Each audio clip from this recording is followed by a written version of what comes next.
ವೀಕ್ಷಕರ welcome to S P B tailor bro. ಇವತ್ತಿನ video ತುಂಬಾ ಇಂಪಾರ್ಟೆಂಟ್ ವೀಕ್ಷಕರ, ಎಸ್ಪೆಷಲಿ ಹೊಸಬರಿಗೆ. ಸೊ ಆಲ್ರೆಡಿ ಟೈಲರ್ಸ್ ಎಲ್ರಿಗೂ ಇದು ಗೊತ್ತಿರುತ್ತೆ, ಬಟ್ ಯಾರೆಲ್ಲ ಹೊಸಬರು ಇದ್ದೀರಿ ದಯವಿಟ್ಟು ವಿಡಿಯೋನ ಸ್ಕಿಪ್ ಮಾಡದೆ ಪೂರ್ತಿಯಾಗಿ ನೋಡಿ. ಈ ವಿಡಿಯೋದಲ್ಲಿ ನಿಮಗೆ ಟಕ್ಸ್ ಯಾವ ರೀತಿ ಹಿಡಿಬೇಕು ಅಂದರೆ ಆಲ್ರೆಡಿ ಡಯಾಗ್ರಾಮ್ ಹಾಕಿಟ್ಟಿದ್ದೀನಿ.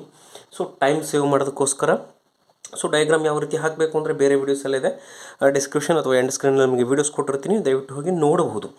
ಇಲ್ಲಿ ತುಂಬ ಇಂಪಾರ್ಟೆಂಟ್ ಏನಪ್ಪ ಅಂತಂದರೆ ಯಾವ ಸೈಜಿಗೆ ಎಷ್ಟು ಟಕ್ಸ್ ಹಿಡಿಬೇಕು ಅಂತಕ್ಕಂಥದ್ದು, ಇದು ಬಹಳ ಮುಖ್ಯ.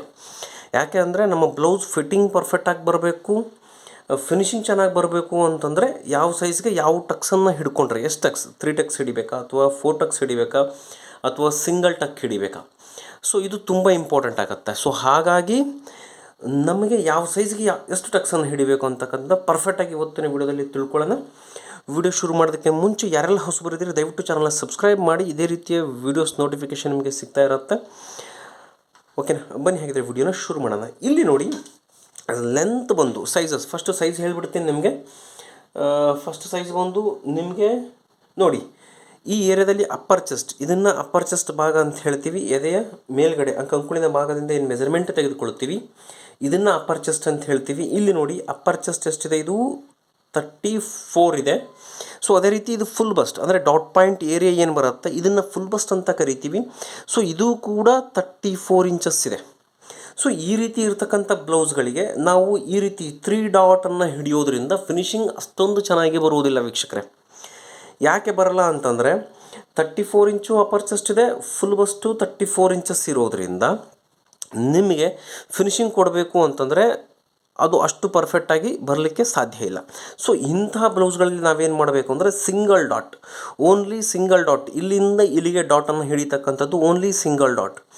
ಆಶ್ಚರ್ಯ ಆಗಬಹುದು ನಿಮಗೆ, ಸಿಂಗಲ್ ಡಾಟ್ ಯಾವ ರೀತಿ ಹಿಡಿಬೇಕು ಸರ್, ನಮಗೆ ಇಲ್ಲಿವರೆಗೂ ನಾವು 4 ಟಕ್ಸ್ ನೋಡಿದ್ದೀವಿ, 3 ಟಕ್ಸ್ ನೋಡಿದ್ದೀವಿ, ಸಿಂಗಲ್ ಡಾಟ್ ಹಿಡಿಯೋದಂದರೆ ಹೇಗೆ ಅಂತಂದರೆ ದಯವಿಟ್ಟು ವಿಡಿಯೋನ ನಿಮ್ಗೆ ಆಲ್ರೆಡಿ ಫೋಟೋ ಕಾಣ್ತಾ ಇರುತ್ತೆ, ಎಂಡ್ ಸ್ಕ್ರೀನಲ್ಲಾದರೂ ಅದರ ವಿಡಿಯೋ ಲಿಂಕನ್ನು ಕೊಡ್ತೇನೆ. ಪೂರ್ತಿ ಎಂಡಿಗೆ ನಿಮಗೆ ವಿಡಿಯೋ ಡಿಸ್ಪ್ಲೇ ಆಗುತ್ತೆ, ಅದರ ಮೇಲೆ ಕ್ಲಿಕ್ ಮಾಡಿ ನೀವು ವಿಡಿಯೋನ ನೋಡ್ಬೋದು. ಸಿಂಗಲ್ ಟಕ್ಸ್ನ ಯಾವ ರೀತಿ ಹಿಡಿಬೇಕು ಅಂತಕ್ಕಂಥವ್ರಿಗೆ ನೆನಪಿಟ್ಕೊಳ್ಳಿ. ಸಿಂಗಲ್ ಟಕ್ಸ್ ಬಂದು ಅಪ್ಪರ್ ಚೆಸ್ಟ್ ಮತ್ತು ಫುಲ್ ಬಸ್ಟ್ ಸೇಮ್ ಇತ್ತು ಅಂದರೆ ಸಿಂಗಲ್ ಟಕ್ಕನ್ನು ಯೂಸ್ ಮಾಡಬೇಕು. ಆವಾಗ ನಿಮಗೆ ಬ್ಲೌಸ್ ಫಿಟ್ಟಿಂಗ್ ಪರ್ಫೆಕ್ಟಾಗಿ ಬರುತ್ತೆ, ಎಲ್ಲಿ ಯಾವುದೇ ರೀತಿಯ ಸಮಸ್ಯೆನೇ ಬರೋಲ್ಲ ಫಿಟ್ಟಿಂಗಲ್ಲಿ. ಓಕೆನಾ, ನೆಕ್ಸ್ಟ್ ನಮಗೆ ಅಪ್ಪರ್ ಚೆಸ್ಟ್ 34 ಇಂಚಸ್ ಇದೆ, ಫುಲ್ ಬಸ್ಟ್ ಇದಕ್ಕಿಂತ 2 ಇಂಚಸ್ ಜಾಸ್ತಿ ಅಂದರೆ 36 ಇದೆ ಅಥವಾ 37 ಇದೆ ಅಂತ ಇಟ್ಕೊಳ್ಳಿ. ಆಗ ನಾವೇನು ಮಾಡಬೇಕು ಅಂದರೆ 3 ಡಾಟ್ ಬ್ಲೌಸ್ಗಳಿಗೆ ಪ್ರಿಫರೇಷನ್ನ ಕೊಡಬೇಕಾಗತ್ತೆ. ಅವ್ರಿಗೆ ಅಂಥ ಬ್ಲೌಸ್ಗಳಲ್ಲಿ 34 ಮತ್ತು 37 ಇದೆ ಅಂತಂದರೆ ಇವ್ರಿಗೆ ನಾವೇನು ಮಾಡಬೇಕು, 3 ಡಾಟ್ ಬ್ಲೌಸನ್ನು ಪ್ಲ್ಯಾನ್ ಮಾಡ್ಕೊಳ್ಬೇಕು. ಆಗ ನಮಗೆ ಫಿಟ್ಟಿಂಗ್ ಪರ್ಫೆಕ್ಟಾಗಿ ಬರುತ್ತೆ. 3 ಡಾಟ್ ಪ್ಲ್ಯಾನ್ ಮಾಡಿಕೊಂಡಾಗ ಇಲ್ಲಿ ನಮಗೆ ಡಾಟ್ ಇರೋದಿಲ್ಲ, ಸೈಡಲ್ಲಿ ಸೈಡ್ ಡಾಟ್ನ ತೆಗೆದುಬಿಡ್ತೀವಿ. ಸೊ ಅಂಥ ಸಂದರ್ಭದಲ್ಲಿ ನಾವೇನು ಮಾಡಬೇಕಂದ್ರೆ ಶೇಪನ್ನು ನಾವು ಅಂಡರ್ ಬಸ್ಟ್ ಲೈನಿಂದ 1 ಇಂಚು ಅಂದರೆ ಸ್ಟಿಚಿಂಗ್ ಮಾರ್ಜಿನ್ನ ಸೇರಿಸ್ಕೊಂಡ್ರೆ 1.5 ಇಂಚು ಲಿಫ್ಟ್ ಮಾಡಬೇಕು. ಈ ಕಡೆ ಪೂರ್ತಿ ಫುಲ್ ಬಸ್ಟ್ ಲೈನ್ ಏನಿದೆ ಅಲ್ಲಿಗೆ ಈ ಶೇಪನ್ನು ತೆಗಿಬೇಕು. ಸೊ ಅವಾಗ ಏನಾಗುತ್ತೆ, ಪಟ್ಟಿ ಅಂತಕ್ಕಂಥದ್ದು ಕೆಳಗಡೆ ಇಲ್ಲಿಗೆ ಕೂತ್ಕೊಳ್ಳುತ್ತೆ. ಸೊ ಅವರಿಗೆ ಪರ್ಫೆಕ್ಟ್ ಫಿಟ್ಟಿಂಗ್ ಅನ್ನೋದು ಬರುತ್ತೆ. ಓಕೆನಾ, ಯಾವಾಗ ಅಪ್ಪರ್ ಚೆಸ್ಟ್ ಮತ್ತು ಫುಲ್ ಬಸ್ಟ್ ಡಿಫ್ರೆನ್ಸ್ ಎಷ್ಟಿರಬೇಕು, 3 inches, 2 inches plus 3 inches, 3 inches ಇದ್ದರೆ ಮಾತ್ರ ನೀವು 3 ಡಾಟ್ಗೆ ಪ್ರಿಪರೇಷನ್ನ ಕೊಡಬೇಕು. ಮತ್ತು 4 ಡಾಟ್ ಯಾವಾಗ ನಾವು ಕೊಡಬೇಕು ಅಂತಂದರೆ ಅಪ್ಪರ್ ಚೆಸ್ಟ್ ಎಷ್ಟಿದೆ, ಫಾರ್ ಎಕ್ಸಾಂಪಲ್ ನಮಗೆ ಅಪ್ಪರ್ ಚೆಸ್ಟ್ 36 ಇದೆ ಅಂತ ಇಟ್ಕೊಳ್ಳಿ, ಫುಲ್ ಬಸ್ಟ್ ಎಷ್ಟು ಬರುತ್ತೆ, ಫುಲ್ ಬಸ್ಟ್ ನಮಗೆ 40 ಇದೆ, 41 ಇದೆ ಅಂತ ಇಟ್ಕೊಳ್ಳಿ. ಅಂಥ ಬ್ಲೌಸ್ಗಳಲ್ಲಿ ನಾವು 4 ಡಾಟ್ ಬ್ಲೌಸ್ಗೆ ಪ್ರಿಪರೇಷನ್ನ ಕೊಡಬೇಕು. ಆಗ ಈ ಶೇಪ್ ಏನಿದೆ ಈ ಶೇಪ್ ಅಂತಕ್ಕಂಥದ್ದು ಬರೋದಿಲ್ಲ. ಈ ಶೇಪನ್ನು ನಾವೆಲ್ಲಿ ಕೊಡಬೇಕಾಗತ್ತೆ, ಜಸ್ಟ್ 1/2 ಇಂಚ್ ಕೆಳಗಡೆ ಇಳಿಸ್ಕೊಂಡು ಇಲ್ಲಿಗೆ ಶೇಪನ್ನು ಎಂಡ್ ಮಾಡಬೇಕಾಗತ್ತೆ. ಓಕೆನಾ, ಇಲ್ಲಿಗೆ ಎಂಡ್ ಮಾಡಬೇಕಾಗತ್ತೆ. ಆಗ ನಮಗೆ ಇಲ್ಲಿ ಒಂದು ಡಾಟ್ ಅಡಿಷ್ನಲ್ ಆಗಿ ಈ ಲೈನ್ ಪ್ಯಾರಲಲ್ ಆಗಿ ಸ್ಟ್ರೇಟಾಗಿ ನಮಗೆ ಇಲ್ಲೊಂದು ಡಾಟ್ ಅಂತಕ್ಕಂಥದ್ದು ಸಿಗುತ್ತೆ, ಕರೆಕ್ಟ್ ಇದೇ ಲೈನಿಗೆ ಸಿಗುತ್ತೆ. ಓಕೆನಾ, ಯಾವಾಗ ಸಿಗುತ್ತೆ, ಫುಲ್ ಬಸ್ಟ್ ಮತ್ತು ಅಪ್ಪರ್ ಚೆಸ್ಟ್ ಮತ್ತು ಫುಲ್ ಬಸ್ಟ್ ಡಿಫ್ರೆನ್ಸ್ ಎಷ್ಟಿರಬೇಕು, 4 ಇಂಚಿನ ಮೇಲೆ ಇರಬೇಕು. 4 ಇಂಚಿನ ಮೇಲೆ ಡಿಫ್ರೆನ್ಸ್ ಇದ್ದಾಗ ನಾವು 4 ಡಾಟ್ ಬ್ಲೌಸ್ಗೆ ಪ್ರಿಪರೇಷನ್ನ ಕೊಡಬೇಕಾಗತ್ತೆ. ಇನ್ನೊಂದು ವಿಷಯ ಚೆನ್ನಾಗಿ ನೆನ್ಪಿಟ್ಕೊಳ್ಳಿ, ನಾವು ಅಲ್ಲಿಗೂ ಮೀರಿ ಫೋರ್ ಡಾಟ್ ಬ್ಲೌಸ್ನೇ ಪ್ರಿಪ್ರೇಷನ್ ಕೊಡ್ತೀವಿ ನಾವು, ಅದಕ್ಕೆ ಪ್ರಾಮುಖ್ಯತೆ ಕೊಡ್ತೀವಿ ಅಂತಂದರೆ ಸೊಂಟದ ಸುತ್ತಳತೆ 36 ಇಂಚಸ್, ಇಲ್ಲಿ ಎಷ್ಟಿರಬೇಕು 32 ಆರ್ 30 ಇಂಚಸ್ ಡಿಫ್ರೆನ್ಸ್ 4 ಇಂಚಿನ ಮೇಲೆ ಇರಬೇಕು. ಸೊಂಟದ ಸುತ್ತಳತೆ ಮತ್ತು ಅಪ್ಪರ್ ಚೆಸ್ಟ್ನ ಸುತ್ತಳತೆ 4 ಇಂಚಿನ ಡಿಫ್ರೆನ್ಸ್ ಇದ್ದಾಗ ಮಾತ್ರ 4 ಡಾಟ್ಗೆ ನೀವು ಪ್ರಿಪ್ರೇಷನ್ನ ಕೊಡಿ. ಆಗ ನಿಮಗೆ ಪರ್ಫೆಕ್ಟಾಗಿರುವಂತಹ ಬ್ಲೌಸ್ ಫಿಟ್ಟಿಂಗ್ ಅನ್ನೋದು ಸಿಗುತ್ತೆ, ನಿಮಗೆ ಬ್ಲೌಸ್ ಫೇಲ್ ಆಗೋದಿಲ್ಲ. ಓಕೆನಾ. ಇನ್ನೂ ಒಂದು ತುಂಬ ಇಂಪಾರ್ಟೆಂಟ್ ಏನಪ್ಪ ಅಂತಂದರೆ ಈ ಲೈನ್, ಇದು ನಮಗೆ ಫ್ರಂಟ್ ಲೈನ್ ಮಾರ್ಜಿನ್ ಹಾಕಿರ್ತೀವಿ. ಸ್ಟಿಚಿಂಗ್ ಮಾರ್ಜಿನ್ 1/2 ಇಂಚ್ ಅಂದರೆ ಇಲ್ಲಿಗೆ ಬಿಡಬಾರ್ದು. ನಾವು ಇಲ್ಲಿ 1/4 ಇಂಚ್ ಡಿಫ್ರೆನ್ಸನ್ನು ತೆಗೆದುಕೊಂಡಾಗ ಬರ್ತಾ ಬರ್ತಾ ಕ್ರಾಸಲ್ಲಿ ತೆಗೆದುಕೊಳ್ಬೇಕಾಗತ್ತೆ. ಇದ್ರ ಬಗ್ಗೆ ಸಂಪೂರ್ಣ ಡೀಟೇಲ್ಸ್ ಒಂದು ವಿಡಿಯೋ ಮಾಡಿದ್ದೀನಿ. ಕ್ರಾಸಲ್ಲಿ ತೆಗೆದುಕೊಳ್ಬೇಕಾಗತ್ತೆ. ಯಾಕೆ ಅಂತಂದರೆ ನಾವಿಲ್ಲಿ ಡಾಟನ್ನು ಹಿಡಿಯೋದ್ರಿಂದ ಲೈನ್ ಸೀದಾ ಬರಲಿಕ್ಕೋಸ್ಕರ ಫ್ರಂಟಲ್ಲಿ ಪ್ರೆಸ್ ಆಗಿ ಕೂತ್ಕೊಳ್ತಾ ಇರುತ್ತೆ ಬಸ್ಟ್ ಏರಿಯಾಗಳಲ್ಲಿ. ಸೊ ಆ ರೀತಿ ಆಗಬಾರ್ದು ಅಂದರೆ ನಾವಿಲ್ಲಿ ಶೇಪನ್ನು ಈ ರೀತಿ ಕ್ರಾಸಲ್ಲಿ ತೆಗೆದುಕೊಳ್ಬೇಕಾಗತ್ತೆ. ಓಕೆನಾ. ಇದಾದ ನಂತರ ನೆಕ್ಸ್ಟ್ ಬರುವಂಥದ್ದು ಆರ್ಮೋಲ್ ರೌಂಡಿಂಗ್. ಆರ್ಮೋಲ್ ರೌಂಡಿಂಗಲ್ಲಿ ನಾವು ಡಾಟ್ ಏನು ಹಿಡಿತೀವಿ, ಈ ಡಾಟ್ ಬಂದು ಮೆಜರ್ಮೆಂಟ್ ಎಲ್ಲಿಂದ ಬರಬೇಕು, ಈ ಡಾಟ್ಗೆ ಪ್ಯಾರಲಲ್ಲಾಗಿ ಒಂದು ಲೈನನ್ನು ಹಾಕ್ಕೊಂಡಾಗ ನಮಗೆ ಎಲ್ಲಿಗೆ ಎಂಡ್ ಆಗುತ್ತೋ ಮತ್ತು ಈ ಪ್ಯಾರಲಲ್ ಲೈನಿಗೆ ಈ ಡಾಟನ್ನು ಕೊಡಬೇಕಾಗತ್ತೆ. ಈ ಡಾಟನ್ನು ಕೊಟ್ಟಾದ ಮೇಲೆ ಸ್ಟಿಚ್ಚಿಂಗ್ ಅಂದರೆ ಈ ಡಾಟನ್ನು ನಾವು ಸ್ಟಿಚ್ ಮಾಡ್ಕೊಂಡು ಆದಮೇಲೆ ಇಲ್ಲಿ ನಾವು ಅಡಿಷ್ನಲ್ಲಾಗಿ ಕಟ್ ಮಾಡಿ ತೆಕ್ಕೊಳ್ಬೇಕಾಗತ್ತೆ.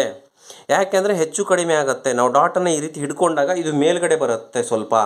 ಸೊ ಇದು ಸ್ವಲ್ಪ ಮೇಲ್ಗಡೆ ಬಂದಾಗ ನಾವು ಮತ್ತೆ ಇದನ್ನು ಕಟ್ ಮಾಡಿ ತೆಕ್ಕೊಳ್ಬೇಕಾಗತ್ತೆ.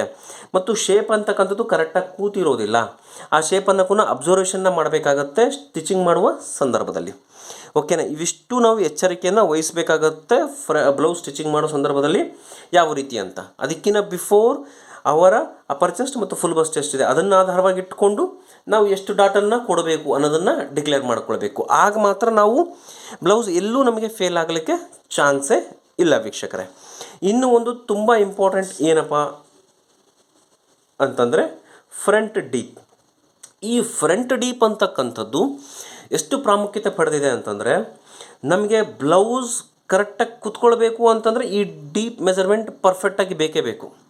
ಹೇಗೆ ನಾವು ಕನ್ಸಿಡರ್ನ ಮಾಡಬೇಕು ಪರ್ಫೆಕ್ಟಾಗಿ ಡೀಪ್ ಈ ಮೆಜರ್ಮೆಂಟಿಗೆ ಇಷ್ಟೇ ಇಡಬೇಕು ಅಂತಕ್ಕಂಥದ್ದು ಅಂದರೆ, ಸೇಮ್ ಮತ್ತು ಫುಲ್ ಬಸ್ಟ್ 34 ಇದ್ದು ಅಪ್ಪರ್ ಚೆಸ್ಟ್ 34 ಇದ್ದು ಫುಲ್ ಬಸ್ಟ್ 34 ಇತ್ತು ಅಂದರೆ ಎರಡೂ ಸೇಮ್ ಇತ್ತು, ಫುಲ್ ಬಸ್ಟು ಅಪ್ಪರ್ ಚೆಸ್ಟ್ ಎರಡೂ ಸೇಮ್ ಇತ್ತು ಅಂದರೆ ನೀವು ಡೀಪ್ ಏನಿದೆ ನೀವು ಮಿನಿಮಮ್ ಡೀಪ್ ಎಷ್ಟು ಕೊಡಬೇಕು ಅಂತಂದರೆ 6.5 ಅಥವಾ 7 ಇಂಚ್ ಡೀಪನ್ನು ಕೊಡಬೇಕಾಗತ್ತೆ. ಯಾಕೆ ಕೊಡಬೇಕು ಅಂತಂದರೆ ಇಲ್ಲಿ ಏನಾಗಿದೆ, ನಮಗೆ ಎರಡೂ ಮೆಜರ್ಮೆಂಟ್ ಸೇಮ್ ಇರೋದ್ರಿಂದ ನಮಗೆ ಕಪ್ ಶೇಪ್ ಅಂತಕ್ಕಂಥದ್ದು ಕೆಳಗಡೆ ಕೂತ್ಕೊಳ್ಳುತ್ತೆ. ಸೊ ಹಾಗಾಗಿ ನಮಗೆ ಇದು ಡೀಪ್ ಬೇಕಾಗತ್ತೆ. ಇದು ಡೀಪ್ ಕೊಟ್ಟಾಗಲೇ ನಮಗೆ ಬ್ಲೌಸ್ ಅಂತಕ್ಕಂಥದ್ದು ಅದರ ಅಂಡರ್ ಬಸ್ಟ್ ಲೈನಿಗೆ ಕುತ್ಕೊಳ್ಳಿಕ್ಕೆ ಸಾಧ್ಯ. ಇಲ್ಲ ಅಂದರೆ ಅಂಡರ್ ಬಸ್ಟ್ ಲೈನಿಗೆ ಬ್ಲೌಸ್ ಅಂತಕ್ಕಂಥದ್ದು ಕುತ್ಕೊಳ್ಳೋದಿಲ್ಲ. ನೀವು ಏನಾದರೂ ಡೀಪ್ ಮೇಲ್ಗಡೆ ಇಟ್ಕೊಂಡಾಗ ಕಪ್ ಶೇಪ್ ಅಂಡರ್ ಬಸ್ಟ್ ಮೇಲ್ಗಡೆ ಬರುತ್ತೆ. ಸೊ ಆಗೇನಾಗುತ್ತೆ, ಪ್ರೆಸ್ ಆಗಿ ಕುತ್ಕೊಳ್ತಕ್ಕಂಥ ಚಾನ್ಸಸ್ ಇರುತ್ತೆ. ಸೊ ಇದರಿಂದ ಔಟ್ಲುಕ್ ಅಂತಕ್ಕಂಥದ್ದು ಹೋಗಿಬಿಡತ್ತೆ, ಬ್ಲೌಸ್ ಫೇಲ್ ಆಗುತ್ತೆ. ನಿಮ್ಮ ಹತ್ರ ಬಂದ ಕಸ್ಟಮರ್ ಮತ್ತೆ ವಾಪಸ್ ನಿಮ್ಮ ಹತ್ರ ಇನ್ನೊಂದು ಸರಿ ಬರೋದಿಲ್ಲ. ಸೊ ನಿಮ್ಮ ಕಸ್ಟಮರ್ ವಾಪಸ್ ರಿಟರ್ನ್ ನಿಮ್ಮ ಹತ್ರನೇ ಬರಬೇಕು ಅಂತಂದರೆ ಸಣ್ಣ ಸಣ್ಣ ಚೇಂಜಸ್ಸನ್ನು ನೀವು ಮಾಡಬೇಕು. ನೀವೆಲ್ಲ ಹೇಳಿದ್ದು ಕರೆಕ್ಟಾಗಿದೆ ಸರ್, ಬಟ್ ಇದು ನಾವು ಕಸ್ಟಮರ್ ಮೇಲೆ ಅಡಾಪ್ಟ್ ಮಾಡಬೇಕಾ ಅಂದರೆ ನಾನು ಹೇಳೋದು ನಿಮಗೆ ಸಜೆಷನ್ ಕೊಡೋದಿಷ್ಟೇ. ಯಾರನ್ನೂ ಜಲ್ದಿ ನಂಬಲಿಕ್ಕೆ ಹೋಗಬೇಡಿ. ನನ್ನನ್ನು ಸೇರಿ ಹೇಳ್ತಾ ಇದ್ದೀನಿ. ಯಾಕೆ ಅಂತಂದರೆ ಸ್ವಂತ ಪ್ರಯತ್ನ ತುಂಬ ಇಂಪಾರ್ಟೆಂಟ್. ನಾವು ನಿಮಗೆ ಇನ್ಫಾರ್ಮೇಷನ್ನ ಕೊಡ್ತಾ ಇದ್ದೀನಿ. ಸೊ ಈ ಇನ್ಫಾರ್ಮೇಷನ್ನ ಬಳಸ್ಕೊಂಡು ನೀವೇನು ಮಾಡಬೇಕು ಅಂದರೆ ನಿಮ್ಮ ಮೇಲೆ ಪ್ರಯೋಗವನ್ನು ನೀವು ಮಾಡ್ಕೊಳ್ಬೇಕು. ನಾನು ಹೇಳ್ತಕ್ಕಂಥದ್ದು ಇವಾಗ ಆಲ್ಮೋಸ್ಟ್ ನೀವು 6.5 ತೆಗೆದುಕೊಳ್ತಾ ಇದ್ದೀರಿ ಅಥವಾ 6 ಇಂಚ್ ತೆಗೆದುಕೊಳ್ತಾ ಇದ್ದೀರಿ. ನಾನು ಹೇಳ್ತಾ ಇದ್ದೀನಿ 6.75 ಅಥವಾ 7 ಇಂಚ್ ತೆಗೆದುಕೊಳ್ಳಿ ಅಂತ ಹೇಳ್ತಾ ಇದ್ದೀನಿ. ಯಾವ ಇಂಚಲ್ಲಿ ಫುಲ್ ಬಸ್ಟ್ ಮತ್ತು ಅಪರ್ ಚೆಸ್ಟ್ ಎರಡೂ ಸೇಮ್ ಇದ್ದಾಗ ಕೆಳಗಡೆ ಇಳಿಸ್ಕೊಳ್ಳಿ ಅಂತ ಹೇಳ್ತಾ ಇದ್ದೀನಿ. ಈ ಕೆಳಗಡೆ ಇಳಿಸ್ಕೊಳ್ಳೋದ್ರಿಂದ ನಮಗೇನಾಗುತ್ತೆ ಅಂತಂದರೆ, ಈಗ ನಿಮ್ಗೆ ಹೇಳ್ದಂಗೆ ಆ ಒಂದು ಬೆನಿಫಿಟ್ ನಮಗೆ ಸಿಗುತ್ತೆ. ಅಂದ್ರೇನು, ಪರ್ಫೆಕ್ಟ್ ಕಪ್ ಶೇಪ್ ಏರಿಯಾದಲ್ಲಿ ಕೂತ್ಕೊಳ್ಳುತ್ತೆ. ಇನ್ನು ನೆಕ್ಸ್ಟ್ ಫುಲ್ ಅಪರ್ ಚೆಸ್ಟ್ ನಮಗೆ 36 ಇದೆ, ಫುಲ್ ಬಸ್ಟ್ ಜಾಸ್ತಿ ಇದೆ, ಅದಕ್ಕಿಂತ 3 ಇಂಚು 4 ಇಂಚು ಜಾಸ್ತಿ ಇದೆ ಅಂತಂದರೆ ನೀವು ಒಂದು 1/4 ಇಂಚ್ ಇನ್ಕ್ರೀಸ್ ಮಾಡ್ತಾ ಬರಬೇಕು, ಮೇಲ್ಗಡೆ ಹೋಗ್ತಾ ಬರಬೇಕು. ಯಾಕೆ ಅಂತಂದರೆ ನಮಗೆ ಕಪ್ ಶೇಪ್ ಮೇಲ್ಗಡೆ ಬರುತ್ತೆ ಆಗ.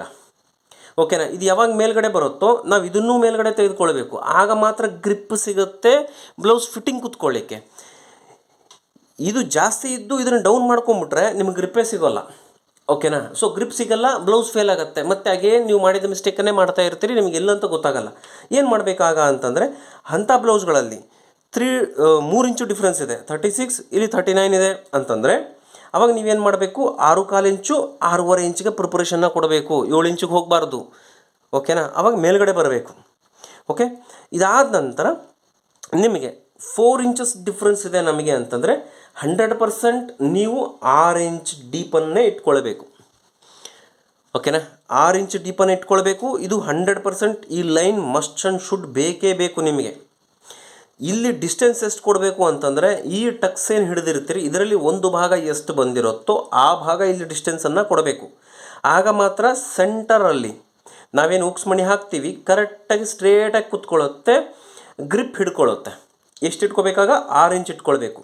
4 ಇಂಚು ಡಿಫ್ರೆನ್ಸ್ ಇದ್ದಾಗ ಅಪರ್ಚಸ್ 36 ಇದ್ದು ಅಥವಾ ಯಾವುದೇ ಮೆಜರ್ಮೆಂಟ್ ಇರಲಿ 26 ಇರಲಿ ಅಥವಾ 28 ಇರಲಿ ಅಪ್ಪರ್ ಚೆಸ್ಟ್ಗಿನ ಫುಲ್ ಬಸ್ಟ್ 4 ಇಂಚಸ್ ಡಿಫ್ರೆನ್ಸ್ ಇದೆ ಅಂತಂದರೆ ನೀವು ಇಲ್ಲಿ 6 ಇಂಚಿಗೆ ಪ್ರಿಫರೇಷನ್ನ ಕೊಡಬೇಕು. ಸೊ ಅದಕ್ಕಿಂತ ಕೆಳಗಡೆ ಕೊಟ್ಟರೆ ನಮಗೆ ಬೇಕು ಸರ್, ನಮ್ಗೆ ಡೀಪ್ ಬೇಕು, 6.5 ಬೇಕು, 7 ಇಂಚ್ ಬೇಕು ಅಂತಂದರೆ ಅದಕ್ಕೆ ನೀವೇನು ಮಾಡಬೇಕಾಗುತ್ತೆ ಅಂತಂದರೆ ಸಿಕ್ಕಾಪಟ್ಟೆ ತಲೆ ಓಡಿಸ್ಬೇಕಾಗತ್ತೆ.